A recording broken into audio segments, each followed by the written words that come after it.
कल जिस तरीके से दिल्ली, नोएडा और गाजियाबाद के स्कूलों को बम से उड़ाने की ईमेल सब स्कूलों में सर्कुलेट हुई है, ऐसे में अफरा तफरी का माहौल कल से ही व्यापक रूप से फैला हुआ है। आज इसी को लेकर टॉप मेंटोर के यंग भारत वर्ल्ड के इस खास सेगमेंट में मैं आकांक्षा मिश्रा जिस शख्सियत के साथ हूं उनसे आपको पहले भी रूबरू करा चुकी हूं, लेकिन आज फिर उनसे दोबारा रूबरू कराऊंगी और उनसे जानेंगे कि इस माहौल में किस तरीके का स्ट्रेस फ्री माहौल जो है स्कूल्स में देखने को मिल रहा है, पेरेंट्स के ज़हन में देखने को मिल रहा है और खास तौर पे मैनेजमेंट को इस चीज़ को मैनेज करने में कितनी मुश्किल आ रही है। तो कल के इस घटनाक्रम को लेकर आज यंग भारत वर्ल्ड के खास सेगमेंट टॉप मेंटोर में जो हमारे साथ शख्सियत हैं डॉक्टर सीबी मिश्रा, उनसे हम बात करेंगे जो कि टॉप मेंटोर होने के साथ साथ प्रूडेंस स्कूल के प्रिंसिपल भी हैं। सर, पहले तो आपका बहुत बहुत स्वागत है यंग भारत वर्ल्ड में।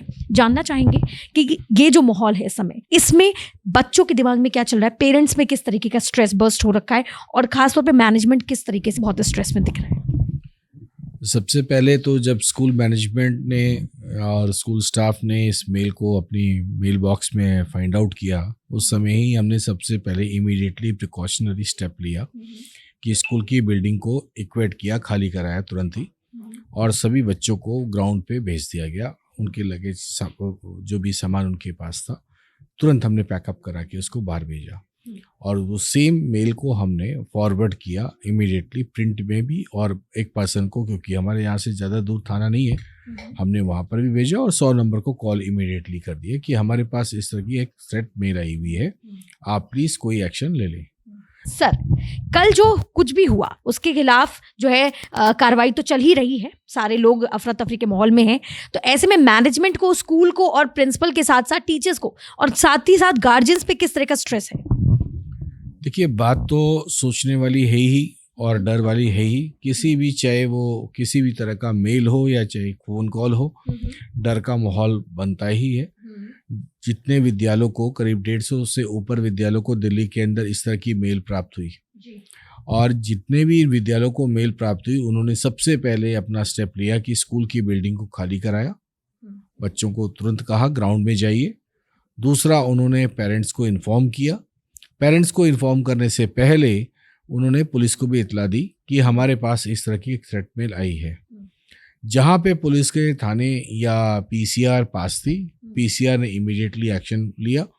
पीसीआर सबसे पहले 100 नंबर की कॉल की, पीसीआर पहुंची, उसके बाद सीआईएसएफ पहुंची, उसके बाद पूरा थाना जो है वो उसके पीछे काम पे लग गया। लेकिन काफ़ी स्कूल थे, पुलिस डिस्ट्रीब्यूटेड थी, कुछ जगह थोड़ा सा समय पुलिस को जरूर लगा। पेरेंट्स के बीच में अफरा तफरी बच गई, स्कूल की घंटियां सारी बजनी शुरू हो गई क्योंकि न्यूज़ चैनल पे ये न्यूज़ ब्रॉडकास्ट होना शुरू हो गया था। लेकिन उस समय तक हमारे को ये थोड़ा सा देखना पड़ेगा कि पेरेंट्स को इतना ज़्यादा पैनिक नहीं होना चाहिए। ये ज़रूर न्यूज़ इस तरह की होती है और इस न्यूज़ को थोड़ा सा हमारे को एक बड़े पॉजिटिव वे में कि हम अगर सेफ हैं और सबसे पहले तो मैनेजमेंट को इसके लिए ना अपना एक ड्रिल पहले से तैयार रखना चाहिए। जैसे हमने अपने विद्यालय के अंदर इमीडिएटली ब्रॉडकास्ट ग्रुप्स बनाए हुए हैं। अगर हमें कुछ चीज़ मैसेज को भेजना होता है तो हमारे को सेकंड्स लगता है कि सारे बच्चों के मम्मी को भी, पापा को भी, और अगर उनके कोई लोकल गार्जियंस हैं, जो भी नंबर वो पेरेंट्स प्रोवाइड करते हैं उस नंबर को हम तुरंत ब्रॉडकास्ट कर देते हैं, जिससे वो सारे पेरेंट्स जो हैं इस बात को अवेयर हो जाए। और कल भी हमने ऐसे ही किया कि इस तरह की ईमेल हमें प्राप्त हुई है, आपका बच्चा सुरक्षित है और आप अपने बच्चे को कृपया करके विद्यालय से ले लें, जिससे कि वो आपके अपने बच्चे को यहाँ पे समय से लेके चले जाएं। उनका दोबारा कॉल आना वाजिब था कि हमारे बच्चे को ये ऐसा कॉल आया या ऐसा मैसेज आया। अगर स्कूल के ईमेल आईडी से या स्कूल का उसी में क्या कहते हैं व्हाट्सएप मैसेज है जिसमें बाकी चीज़ें उसको प्राप्त हो रही हैं, उससे जाएगा तो पेरेंट्स को अवेयर रहेगा। कोई अननोन नंबर से अगर कोई मैसेज जाता है या ईमेल जाती है तो वो सोचने वाली विचार होती है। इसलिए स्कूल प्रबंधक ने, हर एक स्कूल मैनेजमेंट ने अपने अपने स्कूलों के अंदर इस तरह का इंतजाम किया हुआ और वो इस तरह से करते हैं। कल पैनिक का सिचुएशन था, कल सारे लोग, स्कूल का स्टाफ, स्कूल के बच्चे, सभी लोगों का एक डर का माहौल बना हुआ था। इस तरह की अफवाहों का अगर देखा जाए तो बच्चों के मेंटल हेल्थ पे क्या असर पड़ता है? इसके साथ ही कल आपने देखा सड़कों पे काफ़ी जाम लगा हुआ था, काफ़ी पैनिक मोमेंट था, हीट ऑफ द मोमेंट था। ऐसे में किस तरीके का संयम बरतने की ज़रूरत है, ये भी एक सवाल बनता है सर। अब देखिए ये बिल्कुल जायज़ बात है। कल मम्मी भी अपनी जगह जहाँ पर थी और पापा भी अपनी जगह से भाग के बच्चे को लेने के लिए आ रहे थे। अब मम्मी और पापा अगर दोनों अपनी अपनी जगह से आएंगे तो ये सड़कों पे भीड़ थोड़ा सा होना वाजिब है। और दूसरा एक और था कि क्योंकि स्कूल के ट्रांसपोर्ट को इमीडिएटली एक्शन पे लाना बड़ा दिक्कत था, तो हमने इसीलिए पेरेंट्स को कहा था कि आप यहीं से लेके चले जाएं। तो वो भी एक अफरा तफरी का एक थोड़ा सा माहौल कुछ समय के लिए बना था और दिल्ली की सड़कों पे उस समय इस तरह का माहौल क्रिएट हो गया था। पैनिक होना ज़रूरी है, लेकिन पैनिक किसी भी दुर्घटना के अंदर समझदारी से कार्य लिया जाए तो मेरे ख्याल से उस दुर्घटना से हम बच सकते हैं। दुर्घटना में अगर अफरा तफरी रहेगी तो कुछ ना कुछ घटना घटेगी, इसलिए हमें अफरा तफरी ना करके उसको समझदारी से काम करना है। जैसे बिल्डिंग को भी खाली करना है तो हमारे पास पहले से रास्ता प्लान हो कि कौन सी क्लासेस किन सीढ़ियों से कैसे जाएंगी। हम लोग फायर ड्रिल अक्सर कराते रहते हैं, हर 3 महीने के अंदर एक फायर ड्रिल की हम लोग प्रैक्टिस कराते हैं, जिससे कि हमें पता होता है कि कितने सेकंड्स के अंदर, कितने मिनट्स के अंदर हमारी बिल्डिंग को हम खाली करा सकते हैं। तो उसमें अफरा तफरी का माहौल ना बने, इस चीज़ के लिए हमें एक ड्रिल की प्रैक्टिस करनी चाहिए। हाँ, बच्चों की मेंटल हेल्थ की बात रही, इस तरह की अफवाहों से बच्चों के दिमाग में सोच जो है बदलती है। कुछ शरारती तत्व भी हैं, जैसे पिछले वर्ष कुछ विद्यालयों, एक विद्यालय के छात्र ने विद्यालय में सिर्फ अवकाश प्राप्त करने के लिए इस तरह का एक मेल फॉरवर्ड कर दिया था और वो सिर्फ अपने विद्यालय में किया था, जिससे कि उसकी विद्यालय की छुट्टी में हो जाए और उसको छुट्टी मिल सके। इस तरह की बातों को भी हमें थोड़ा सा स्ट्रेस भी करना चाहिए कि अगर विद्यालय में बच्चा नहीं आना चाह रहा है तो माता पिता को इस चीज़ को अवेयर करना चाहिए, टीचर्स को भी बताना चाहिए, काउंसलिंग उसकी प्रॉपरली करानी चाहिए, जिस तरह की उसका मेंटल स्ट्रेस लेवल जो है वो डाउन रहे। अब कुछ सवाल जो है, क्योंकि हमारा जो टॉप मेंटोर का सेगमेंट है तो मौजूदा स्थिति से हटकर भी है कि भारतीय शिक्षा प्रणाली में किस तरह के बदलाव करने की कोशिश करनी चाहिए हम लोगों को, जिससे अच्छे स्कोर्स बच्चों में भी उत्साह हो और वो भी अभिभूत हो कि उनको आगे बढ़ना है। इसको लेकर हमें किस तरह की जो है बदलाव करनी चाहिए? देखिए, कल की स्थिति के अनुसार तो सबसे पहली बात तो यही आ गई कि क्रिटिकल थिंकिंग और प्रॉब्लम सॉल्विंग सिचुएशन हमेशा होनी चाहिए। कल की स्थिति के अंदर प्रॉब्लम सॉल्विंग अगर है, बच्चा प्रॉब्लम सॉल्व कर पा रहा है और ये देख पा रहा है कि उसको किस तरीके से कोई भी समस्या आती है तो वो किस तरह से उस समस्या से बाहर निकल सकता है, ये बहुत बड़ी ज़रूरी बात है। और ये जब प्रॉब्लम सॉल्विंग की सिचुएशन में आ जाता है, आज की डेट में बच्चे को हर जगह नई सिचुएशन मिलेगी, हर जगह नया एक सबक लेना होगा और हर जगह उस सेम आंसर से काम नहीं चलेगा। उसका सोच उस समय बहुत ज़रूरी है, उसका दिमाग अपना इस्तेमाल करना ज़रूरी है, तो वो बहुत ज़रूरी है। उसके बेसिस पे ही वो कोई डिसीजन ले पाएगा।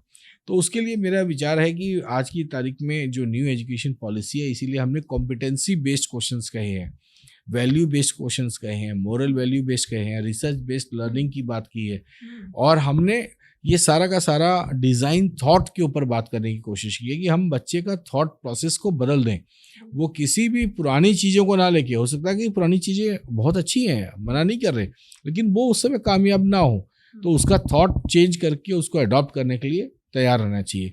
जो भी सिचुएशन है उसको सॉल्व कर सके, ऐसी शिक्षा प्रणाली हमारे को सक्षम बना पाएगी और बच्चे को विकास के लिए भी कारगर रहेगी।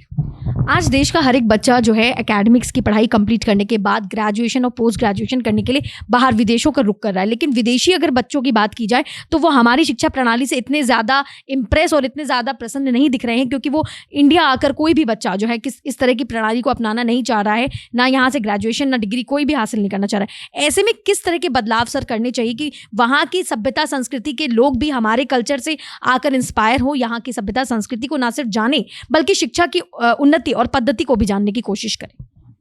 देखिए, उसमें एक सबसे बड़ी बात है कि हमारी उच्च शिक्षा प्रणाली, मैं ये नहीं कहूँगा कि खराब है और भारत देश के बाहर जो है वो उस लेवल पे नहीं है। वो शिक्षा प्रणाली के अंदर जितने प्राइवेट स्कूल्स खुले हुए हैं या गवर्नमेंट स्कूल्स खुले हैं, उस हिसाब से हमारे डिग्री कॉलेज या मास्टर पीजी कॉलेजेस नहीं खुले हैं, उतनी यूनिवर्सिटीज़ नहीं खुली हैं। अगर वो यूनिवर्सिटीज़ खुली हुई हैं तो वो सिर्फ कुछ यूनिवर्सिटीज़ ऐसी भी हैं जो सिर्फ अपने बच्चों को डिग्री प्रदान कर रही हैं, शिक्षा उस तरह का नहीं दे पा रही हैं। और उसके लिए जब तक एक मापदंड नहीं बनेगा, और सरकार ने बनाया है, यूजीसी के कुछ नॉर्म्स हैं, कहीं ना कहीं कुछ कमियां हो सकती हैं, तो अगर उस शिक्षा के प्रणाली के अंदर हम थोड़ा सा सुधार कर दें जिसके द्वारा बच्चा एक अपने आप में स्किल बेस्ड लर्निंग कर सके। देखिए हम लोग 11th और 12th क्लास में एम्प्लॉयबिलिटी स्किल्स की बात करते हैं कि बच्चे को रोजगार अपने बढ़ाने के लिए उसके जो स्किल्स होने चाहिए वो वहाँ से सीख सके। और 11th 12th के बाद अगर वो ग्रेजुएशन कर रहा है तो वहाँ पे वो केस को सॉल्व कर सके, स्किल बेस्ड को लर्निंग कर सकते हैं और साथ साथ वो कुछ ना कुछ अर्निंग कर सके, ये बहुत ज़रूरी है। तो अगर BBA BCA या BCom कर रहा है बच्चा, सपोज करिए BBA और BCA कर रहा है या BBA और BCom कर रहा है, उसके साथ अगर वो बैंकिंग का कोर्स कर ले थोड़ा सा 6 महीने का, स्टॉक मार्केट को एनालिसिस कर ले या कुछ इस तरह की 6 या 1 साल के प्रोग्राम्स को रन कर दिया जाए और वो ट्रेनिंग प्रोग्राम इसके साथ उसके स्किल्स को एनहांस कर सके, तो मेरे ख्याल से ये ज़्यादा अच्छा रहेगा और बच्चा जल्दी सक्षम भी हो पाएगा और जल्दी नौकरी को प्राप्ति भी कर पाएगा। अगर नौकरी नहीं प्राप्त कर पाएगा तो कम से कम वो अपना कोई ना कोई व्यापार जरूर स्टार्ट कर पाएगा। स्कूल में जिस तरीके से नवीनतम टेक्नोलॉजी से बच्चों को पढ़ाया जा रहा है, ऐसे में जो पुराने टीचर्स हैं, जो पुराने प्रिंसिपल और स्टाफ के मेंबर्स हैं, उनको उस टेक्नोलॉजी को अडाप्ट करने में और बच्चों तक पहुंचाने में किस तरह की जो है प्रॉब्लम्स आ रही हैं? स्किल्स की अगर बात करें या टेक्नीशियंस जो भी इनकी इक्विपमेंट्स यूज़ हो रहे हैं, टाटा क्लासेस एंड ऑल, तो उन चीज़ को इम्प्लीमेंट करने में किस तरह की प्रॉब्लम्स का फेस करना पड़ता है? देखिए टीचर्स जो होते हैं वो एक लर्निंग मोड में रहते हैं। हम लोग जो शिक्षा की प्रणाली हम हिंदुस्तान में जो हम प्रोसेस को लेके चल रहे हैं वो लाइफ लॉन्ग लर्निंग है। हमें जीवन में नए आने वाले समय पे नए नए, ये मान के चलिए कि नए नए आविष्कार होने और नए नए तंत्र आने, नए नए हमारे को इक्विपमेंट भी मिलते रहेंगे। जब कोविड आया तो आपको अंदाज़ा नहीं होगा कि हमारे टीचरों ने पूरे देश भर में कितनी जल्दी से और किन साधनों से, कईयों के पास वो साधन भी नहीं थे, मोबाइल फ़ोन से उन्होंने क्लासेस लेनी शुरू कर दी। तो पूरे हिंदुस्तान के अंदर उन्होंने वो सारी कला सीखी और उसको तुरंत ही उन्होंने एक्शन प्लान में लेके उन्होंने ट्रेनिंग प्रोग्राम स्टार्ट कर दिए।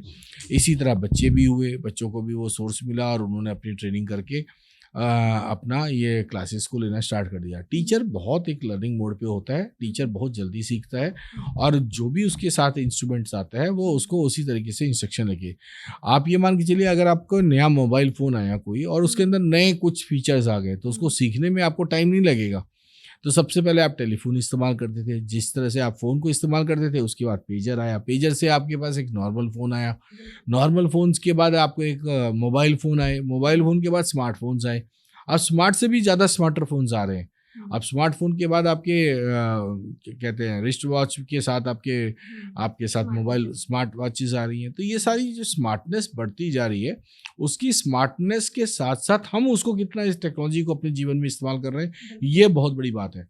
ये टेक्नोलॉजी हमारे को और काम करने में सक्षम बनाती है, इसको पहले मानना चाहिए। इनको हमें इस्तेमाल करना चाहिए जिससे हमारी कैपेबिलिटी बढ़ सके, हमारे अंदर सक्षमता बढ़ सके और हम अच्छे काम को और तरीके से कर सकें। और आखिरी में सर, क्योंकि कल की घटना जो है अभी तक जिसमें संयम बरतने की तो बहुत ज़्यादा ज़रूरत है, लेकिन अभी हीट ऑफ द मोमेंट यही है क्योंकि आप अभी भी कुछ देर पहले आपके यहाँ जो है क्राइम डिपार्टमेंट के लोग आए थे। तो ऐसे में अपने जो आपके जानकार लोग हैं, जो आपके शुभचिंतक हैं और ख़ास तौर पे वो बच्चे जो आपको सुनते और देखते हैं, उनको क्या कुछ संदेश देना चाहेंगे इस मुश्किल घड़ी में? किस तरीके की चीज़ों को जो है किस तरह से संयम बरतें, किस तरह से अपना मॉरल डाउन ना करें और अपने आप में जो है सशक्त रहें, स्ट्रॉन्ग रहें? देखिए, मैं सभी पेरेंट्स से, सभी बच्चों से और सभी नागरिकों से यही प्रार्थना करूंगा और यही निवेदन भी करूंगा कि आप किसी भी अफवाह से दूर रहें। जितनी भी ये जो कॉल्स या इस तरह की अफवाहें होती हैं या व्हाट्सएप मैसेज है, इमीडिएटली आप उस चीज़ को ना मानते हो। हाँ, एक्शन लेना ज़रूरी है। एक्शन जैसे आपने कल बिल्कुल बच्चों ने साथ दिया और एकदम बिल्डिंग को खाली किया और एकदम सभी टीचर्स ने लिया, पेरेंट्स ने तुरंत अपने बच्चों को लेके गए, बहुत जल्दी और बहुत सबका साधन का जो है, सभी साधन जो है उसको इस्तेमाल किया गया। बच्चों को, पेरेंट्स को इन चीज़ों से अवेयर रहना चाहिए, इससे डरना नहीं चाहिए और संयम रखते हुए, अगर आप के अंदर संयम होगा और सक्षम होंगे आप, अगर आपके संयम गायब हो जाएगा तो आप सक्षम नहीं रहेंगे। और जब तक आप सक्षम रहेंगे और संयम रखेंगे तो आप किसी भी लक्ष्य को प्राप्त कर पाएंगे। अगर आप संयम खो देंगे, आप सक्षम नहीं रहेंगे, तो कोई भी सिचुएशन होगी उसमें आप हार जाएंगे। तो मैं हमेशा कहूँगा कि जहाँ पर भी विपत्ति आती है, कोई भी प्रॉब्लम्स होती हैं, तो उस प्रॉब्लम्स के अंदर संयम बना के रखें और सक्षम रहें, जिससे कि आप अच्छी तरीके से उस प्रॉब्लम को फेस कर सकें। और ये अभी तक तो भगवान की कृपा से ये एक फेक को माना जा रहा है, लेकिन आगे से भी अगर ऐसी कोई घटना घटती है, ऐसा कुछ होता है, तो आप संयम बना के रखें और उसके अंदर अपने बुद्धि और अपने आप को सक्षम रखें कि अगर ऐसा कुछ होने वाला है तो हम उसके अंदर कैसे फेस कर सकते हैं, इस चीज़ के लिए तैयार भी रहें। बहुत बहुत धन्यवाद सर अपना कीमती वक्त हमें देने के लिए। द टॉप मेंटोर में डॉक्टर सीबी मिश्रा को आपने सुना और उन्होंने बताया कि इस मुश्किल घड़ी में हर एक शख्स को, चाहे वो पेरेंट्स हो, चाहे वो टीचर्स हो, चाहे वो मैनेजमेंट के लोग हो, हर एक इंसान को जो है संयम बरतने की जरूरत है। पहली बार ऐसा नहीं है कि जब बम से रिलेटेड इस तरह की अफवाहें हुई हो या फिर इस तरह के थ्रेट मेल्स आए हों। इससे पहले भी अयोध्या, आपको याद होगा, राम जन्मभूमि में जनवरी में जब जो है स्थापना होनी थी राम मंदिर की, रामलला आने वाले थे, तब भी बम से उड़ाने की धमकियां लगातार दी जा रही थी। ऐसे में आपको संयम बरतना है, आपको अपने विवेक से काम लेना है। फिलहाल इस सेगमेंट में मेरे यानी आकांक्षा के साथ सिर्फ इतना ही। कैमरामैन गौतम के साथ मैं आकांक्षा मिश्रा। अपना रखें ख्याल। नमस्कार।